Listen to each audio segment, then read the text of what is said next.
aqui é a Lily. Eu acabei de finalizar a trilogia do Fúria Vermelha e eu vim trazer pra vocês um apanhadão do que eu achei. E se você não gosta de spoiler, pode ir assistindo de boa, tá? Porque se tiver spoiler em alguma parte, eu vou avisar antes. Então, por enquanto, não tem spoiler nenhum. Pode ir assistindo. Eu vou começar explicando sobre o que é essa trilogia. Esse é um livro realmente de distopia, tá? Eu vou falar como livro, porque se eu ficar falando trilogia toda hora, vai enjoar. Então, esse aqui é um livro de distopia onde os humanos estão vivendo ao redor de um sistema solar, que é o nosso sistema solar aqui, só que eles vivem tanto em planetas quanto em luas, e as classes sociais são divididas através das suas cores. Mas não é a cor da tua pele, tá? Não é tipo a cor do ser humano normal, onde você divide a cor da pele, sei lá, dos brancos, dos amarelos, dos indígenas. Não.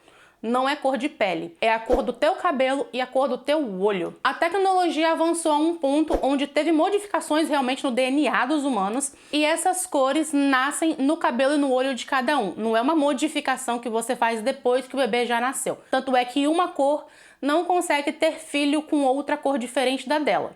Chega a ficar bizarro nesse ponto. As classes, elas são divididas dos mais poderosos sempre, né?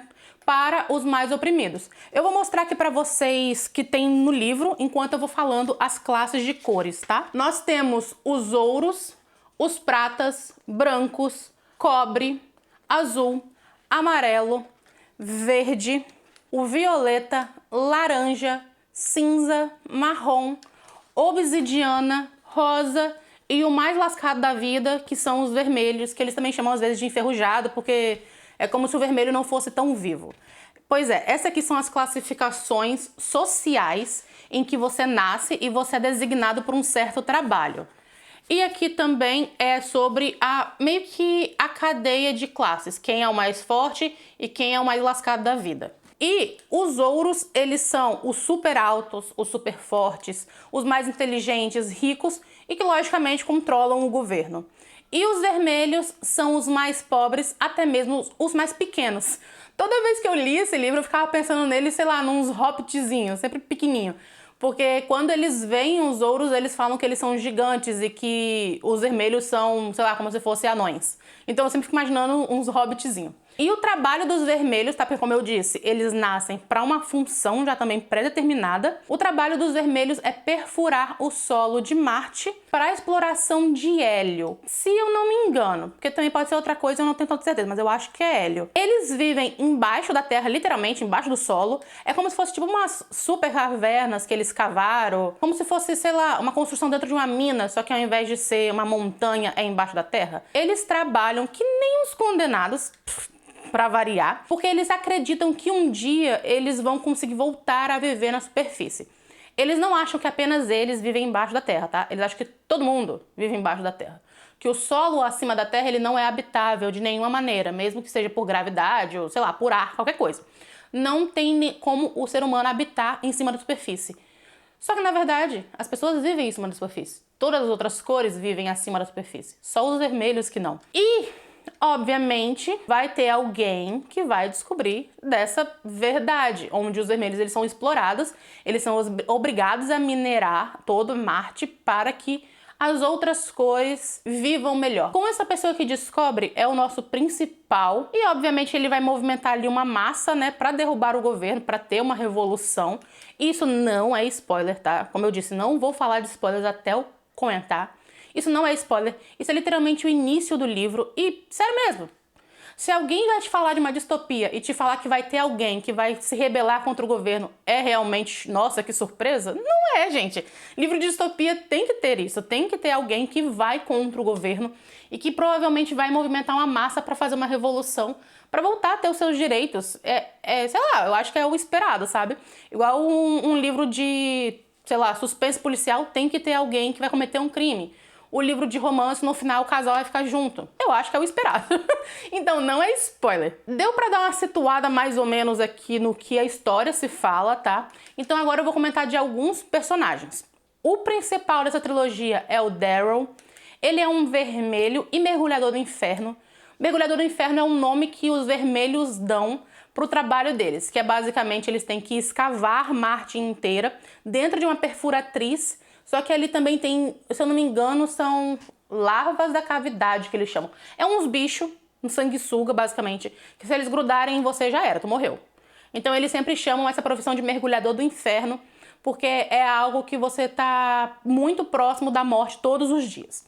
Então ele é essa função, ele tem a função de escavar Marte, e ele tem uma esposa que vai morrer porque cantou uma música que é proibida pelo governo. Isso também não é spoiler.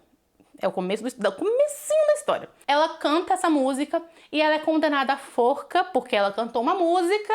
E é aí que a história realmente vai começar. O Daryl, obviamente, ele fica revoltado porque a esposa dele, né, morreu por causa de uma música. Só que nesse meio dessa revolta dele, ele conhece os filhos de Ares. Eu vou falar que tem bastante sobre alguma coisa de mitologia. Eu sempre confundo grega com romana, mas eu acho que Ares é grego. Acho. Pois é, ele conhece os filhos de Ares, que é meio que uma facção que está se levantando contra os Ouros. O Daryl, ele é... O Daryl, ele é entalhado para entrar em um desafio de elite dos Ouros. Ou seja, o entalhamento, como eu digo, é basicamente eles mexeram em todo o DNA, em todas as células do Daryl. Eles modificaram o teu olho, arrancou e botou outro, na cor do ouro. Modificou a cor que o teu cabelo vai nascer também por base genética, né? Porque não é pintura. O cabelo dele vai nascer de cor ouro. E além do que também ele vira um gigantão, né? Sei lá, enxertaram uns whey sinistro nele.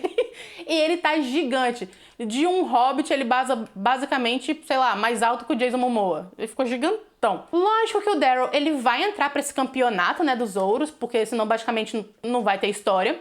E nesse campeonato não tem muita regra. A história é o seguinte, os instrutores, eles vão dividir esses participantes em grupos, meio como se fossem casas, e eles são soltos numa ilha. Cara, eu não lembro bem se é uma ilha, mas eles são soltos ali num território, tá? Onde eles têm que dominar um ao outro. Eles têm que entrar na outra casa, subjugar essa outra casa e fazer com que essa casa se torne a casa dele. Basicamente como se fosse uma espécie de escravidão. Eles têm meio que um marcador. A partir do momento que eles invadem uma casa nova, eles marcam essas pessoas que eles subjugaram e automaticamente essas pessoas subjugadas são da casa deles. A ideia é que o jogo termina quando uma só casa já dominou todas as outras. No caso, uma casa vai vencer. E quando essa casa vencer, o ouro que estão nessa casa, né, os líderes ouros que estão tomando conta dessa casa, basicamente vai ser o ouro mais fortão, né, o ouro mais bolado. Só que aí não tem muita regra dentro dessa guerra ali, nessa mini guerrazinha ali. Começa uma violência absurda, o pessoal tem um abuso sexual muito forte, muito forte. Também tem sobre violência de, sei lá, o pessoal se espanca basicamente. Tem canibalismo. Gente, tem de tudo. O negócio fica muito louco mesmo. O pessoal arrasta os outros pelo cabelo, prende, bate, sei lá, mata também, tá? Porque mata, você pode matar também aqui. E os instrutores, eles não se metem. Basicamente é um te vira aí e quem ficar por último vence. Daí, eu não vou falar mais muita coisa, porque senão será spoiler, tá? Eu vou dar só uma apanhadinha aqui agora do que eu achei. Enfim. A Fúria Vermelha, que é o primeiro volume, eu gostei bastante, tá? Esse aqui. Eu dei 4,5 estrelas pra esse, porque ele é o início de uma série, né? Então, assim, ele não é mal escrito, ele é extremamente bem escrito, mas ele ainda tem aquela coisa de início de série de distopia que você não tá entendendo muito bem o que tá acontecendo e que o principal ainda tá tentando fazer alguma coisa pra, quem sabe, se rebelar. Gostei, mas 4,5. Já o segundo, que é o Filho Dourado, esse aqui eu dei 5 estrelas e favoritei. Esse aqui também eu acho que não vai ser spoiler se eu falar, obviamente, porque tem 3 livros. Então aqui ele tá descobrindo o que tá acontecendo e aqui ele tá se levantando contra o governo, né? Ele tá ali com uma massa se levantando contra o governo. Esse aqui eu gosto muito. Ele também é bem violento, tá? Todos eles são bem violentos. E o terceiro, que é o Estrela da Manhã, que é esse aqui, eu dei 4 estrelas. Eu não gostei tanto assim de algumas coisas nesse livro. O que eu vou falar ainda dá pra falar um pouquinho sem spoiler, então vamos lá. Nesse livro aqui, ele começa devagar. Ele não é um livro fino, tem 650 páginas mais ou menos. Mas ele começa muito devagar. Até umas 300 páginas, basicamente não acontece muita coisa. Daí começa a acontecer alguma coisinha ali depois das 300. Na página 400 o bagulho realmente engrena. Mas aí falta, sei lá, 250 páginas do livro só, né? Mas engrena, entre aspas, porque a sensação que eu tenho é que o personagem tá indo pra lá e pra cá. Os personagens estão indo pra lá e pra cá pra tentar resolver alguma coisa e eles não estão chegando em muitos lugares, basicamente. Então eu ainda tenho mais 100 páginas desse vai e vem. Eu não gostei muito e eu achei o final corrido. Tipo como se, sei lá, a gente precisa terminar logo, eu só tenho mais 50 páginas pra escrever e eu preciso terminar logo. Foi a sensação que eu tive. Então assim, ele não é um livro ruim, tá? Ele não é um livro ruim. Só que ele não é tão bom quanto os anteriores. Então agora eu vou pro spoiler, tá? Eu só vou pedir pra você que tá aqui no canal pra se inscrever, se você for novo, né? Se você não for inscrito. E se você tá gostando do vídeo, deixa o seu like também, que ajuda pra caramba. Agora eu vou dar um spoilaço, tá? Um spoilaço. Eu vou deixar marcado aqui embaixo, não tem a barra do vídeo aqui embaixo? Tem marcação dividida por capítulos, tá? Eu vou deixar marcada a parte com spoiler. É só você pular pra seguinte que não vai ter spoiler mais. Eu vou deixar marcado direitinho, pode confiar que vai estar certo. Novamente, spoiler, não é culpa minha se você começar a assistir spoiler e falar que eu tô contando as coisas pra você. Sobre o terceiro livro, ele fica uns 300 anos, o Daryl se recuperando, porque ele foi sequestrado ali, né, no final do segundo, e ele fica sendo torturado no começo do livro. Aí fica umas 100 e poucas páginas dele sendo torturado, e mais umas 100 páginas dele se recuperando. O Daryl fica realmente num lenga-lenga, tá? Ele fica ali reclamando da vida. E ai, como a vida é difícil, eu era fortão e me lasquei. Ai, eu quero a Mustang, mas a Mustang não me quer. Ai, como a vida é ruim. Não tô dizendo que a vida dele é boa, mas, pô, tu tava armando um auê nos 2 primeiros livros. O que tu tá reclamando tanto agora? Né? Reage. Cadê o cropped dele? Sei lá. Aí tem o Sevro, que é o melhor amigo ali do Daryl e pra mim também é um dos melhores personagens, tá? Eu gosto bastante do Sevro. Ele é bem porra louca, ele fala de tudo mesmo, tá nem aí. Só que ele, de novo, fica meio que apagadinho aqui no terceiro livro. Ele começa sendo um personagem mais importante, só que aí ele tem que ser pior, ele tem que ser mais burro, ele tem que fazer alguma coisa de errado pro Daryl ser o personagem salvador de toda a história. E também tem o Cassius, que é o Belona, né? Se você não lembra do Cassius, pois é. Eles tinham uma amizade meio estranha ali no começo, desde do início lá do primeiro livro, né? Por quê? Porque o Daryl matou o irmão do Cassius no início do instituto lá no primeiro livro, não tem? O pessoal que vai pra ilhazinha lá, sei lá, essa ilha. Pra entrar, pra começar, eles já fazem um X1. Vai botar várias pessoas pra ir pra um X1 com outra e eles têm que se matar, literalmente. O que fica vivo, aí sim vai pra tal da ilha, que eu não me lembro se é uma ilha. Pois é, e o Daryl, ele matou o irmão do Cassius aí. E o Cassius ficou putaço quando descobriu, né? Porque eles eram amigos. Mas tipo assim, ah, como que tu matou meu irmão? Cara, é a regra do instituto. O Cassius não matou alguém também pra estar ali? Ele queria que o Daryl fizesse o quê? Não, pô, tu é irmão de um cara que eu nem sequer conheço ainda. Vai lá, deixa que eu me mato. Tipo, ah, sei lá, o Cassius é um bunda mole, não tenho paciência, ele também só reclama da vida. Ele era pra ser um personagem muito bom, mas no fim das contas ele tem uma motivação muito idiota, na minha opinião. Aí eles se bicam, né, no segundo livro inteiro, porque o Cassius descobre isso. Só que o final do terceiro livro, cara, ele foi ridículo. Ele foi ridículo.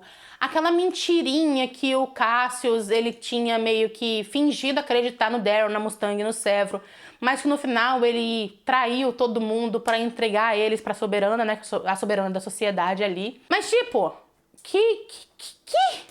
Foi muito ruim, foi muito ruim, muito ruim. Me deu uma decepção real, pra falar a verdade, porque foi aquela coisa que o autor faz o seguinte: ele te passa um sentimento falso, que eu já falei várias vezes aqui no canal que eu odeio quando os autores eles usam esse tipo de narrativa. Eu odeio mesmo. E é o seguinte: eles vão inventar uma trama, né, pra ser tipo, uou, que impactante que a minha trama é. Só que não, a minha trama não é verdade. A minha trama são os personagens que estão ali fazendo uma tretinha e eles estão, na verdade, fazendo um planinho e eles estão te enganando. Você, o leitor que está lendo, está sendo enganado por eles. Porque não, eles não, o Cassius não está traindo o Daryl, o Sevro e a Mustang, não. Ele, na verdade, está fingindo trair eles, mas ele está traindo a soberana. Ah, cara, pelo amor de Deus. Sério, não tenho paciência, não tenho paciência. Odeio esse tipo de joguinho de... Ah, não, eles três ali, eles sabiam... 3 não, 4, né? Os 4 sabiam entre eles que era uma mentira.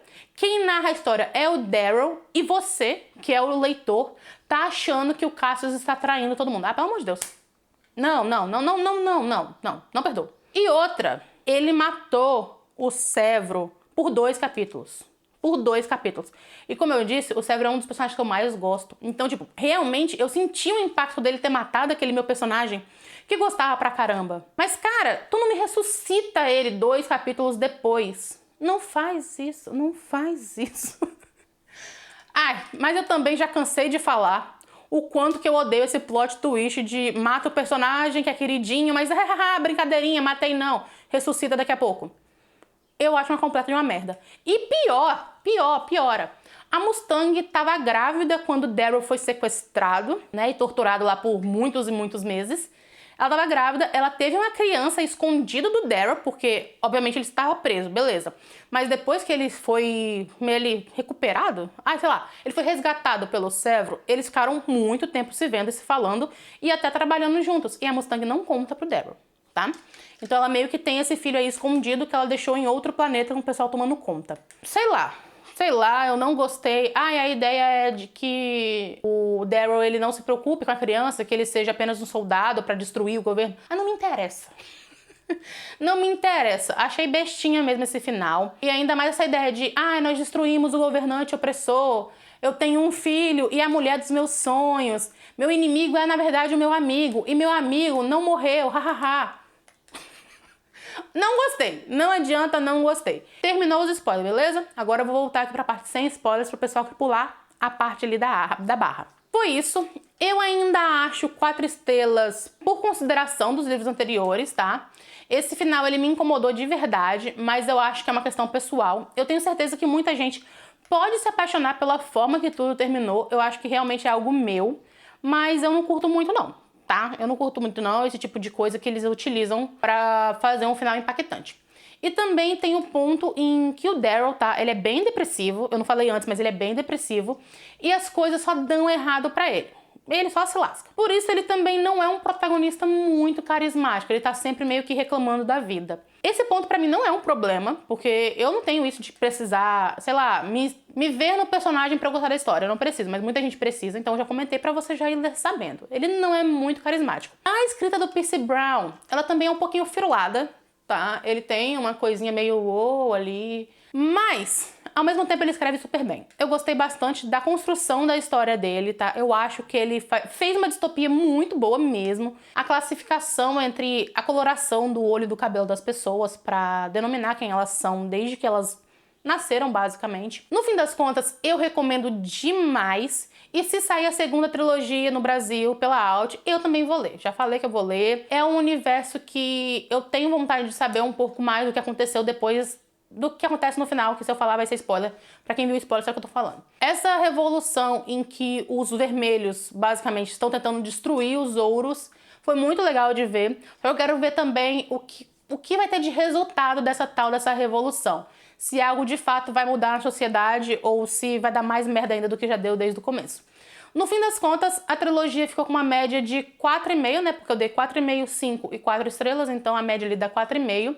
É uma nota super boa, na minha opinião, tá? Sei lá, 4,5 pra mim é uma nota maravilhosa. Porque, tipo, o livro não precisa ser perfeito pra você gostar. Então, pra mim, é maravilhoso. Eu vou deixar o link dos 3 livros aqui na descrição, caso vocês queiram comprar. E se você comprar pelo meu link, eu ganho comissão, tá? E se você quiser fazer parte de um clube de leitura, eu acabei de abrir um aqui pro canal, é gratuito. É só você se inscrever pelo formulário que está aqui embaixo na descrição, que eu te adiciono no grupo do WhatsApp que a gente faz ali a nossa leitura do mês. Deixa o seu like também e se inscreve no canal, tá? É bem importante porque me ajuda pra caramba, tanto pro vídeo ser recomendado, quanto pra eu bater a meta dos 1000 inscritos. Beijo e até o próximo vídeo.